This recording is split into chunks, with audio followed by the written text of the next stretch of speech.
Hey there, it's IELTS Master Lee, and welcome to this IELTS Band 7 Plus vocabulary video. This is lesson number 5, education. The words for this lesson are, number 1, know. Number 2, learn. Number 3, study. Number 4, research. And number 5, experience. And remember, you probably already know all of these words, but we're going to look at collocations to show you how you can use these words you already know in a high-level way. First, know. The definition is to have information in your mind as a result of experience or because you have learned or been told it.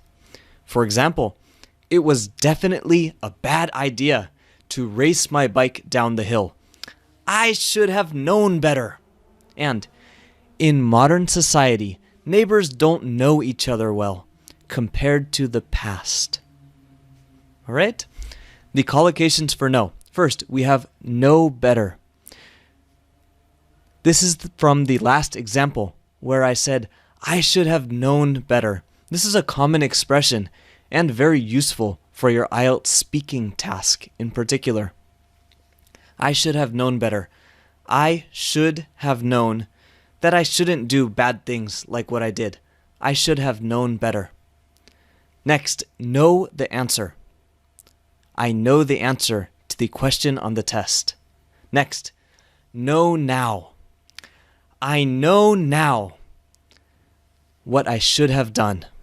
I know now what I should have done. Next, know exactly. It's very important to know exactly how many questions there are on each part of the test. Next, know enough. Know enough. I don't know enough about biology to really give a good speech on it. Next, know well. Know well. Oh, that person? Yeah, I know him really well. I've known him since I was a young child. All right? Next is learn. Number 2, learn. The definition is to get new knowledge or skills. For example, I learned the basics of the violin when I was in 3rd grade. And punishing children can help them learn the difference between right and wrong. Some collocations for learn. First, learn skill. To learn a skill. Next, learn language. To learn a language. Learning a language is a great way to improve your mind. Next, learn a valuable lesson. This is for example, when children make a mistake and their parents scold them. They tell them you did something bad. Sometimes the children can learn a valuable lesson, what is good to do and what is bad to do. Next, learn about. To learn about something. You can learn about animals. You can learn about biology. Next, learn the basics. The basics are the beginning of some kind of skill or subject. Learn the basics of playing the violin. Learn the basics of chemistry. Next, learn the difference between. The difference between. There's a good question. What's the difference between this word and that word? Well, now we're going to learn the difference between these two words. All right? Next one, number 3, study.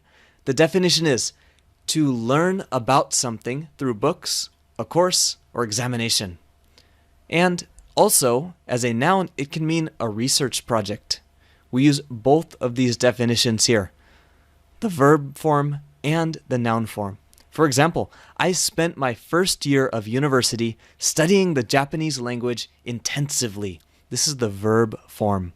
Next, studies suggest that people who live in close-knit communities tend to live longer. And this is the second meaning, the research project meaning. And close-knit means people who have a good relationship, a very close relationship with each other. Some collocations for study. First, study intensively, like my Japanese course. Next, study closely. Make sure you study this vocabulary closely because it will be on the test tomorrow. Next, undertake a study. Now this is the other meaning of study, the noun meaning of study. When you do a study, instead of saying do, you can say undertake. It's a fancy way of saying do, and it sounds cool. Next, detailed study. This is also the noun form of study. And a detailed study is something that looks at a topic, at a subject, in a lot of detail. Next, studies suggest. Usually this is studies suggest, not study suggest, but studies suggest.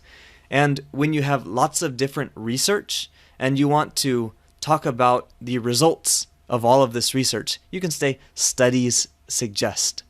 Look at the last slide for an example sentence. And finally, a case study.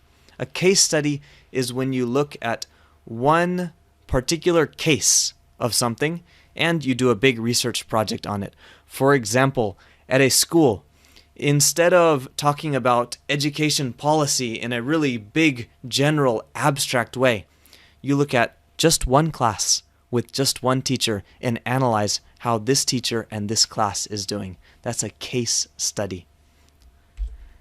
Next is research. Number 4, research.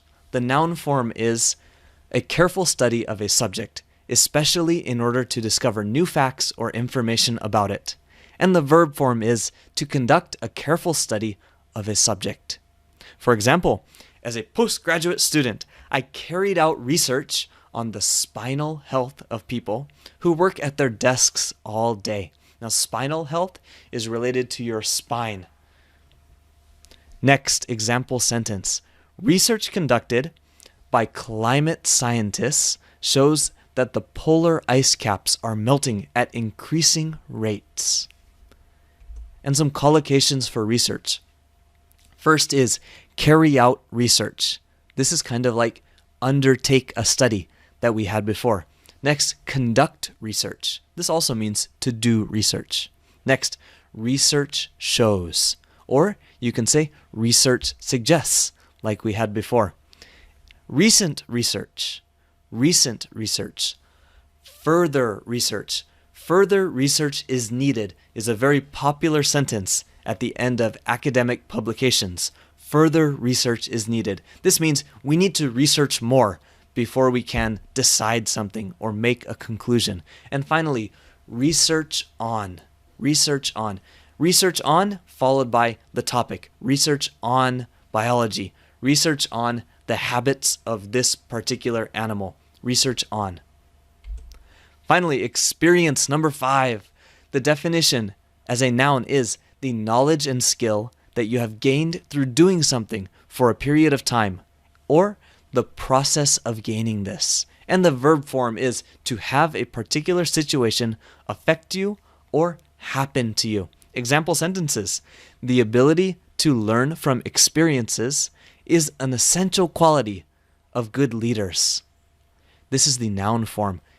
And the next sentence. I think that people who experience some difficulties early in life tend to be more successful later on. Do you think so? This is the verb form. And finally, some collocations for experience. First, to experience difficulties. This means to have some kind of problems, have some hard times, to experience difficulties. Next, based on experience. Based on my experience, I think we should rest this next weekend. The weather is looking a little bit strange. Next, to gain experience. Doing an internship in university is a great way to gain experience. Next, to share experience. We have 5 people in this room. Let's share our experiences with each other.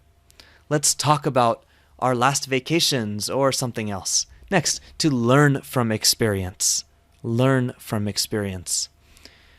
And finally, practical experience. Practical is useful, real.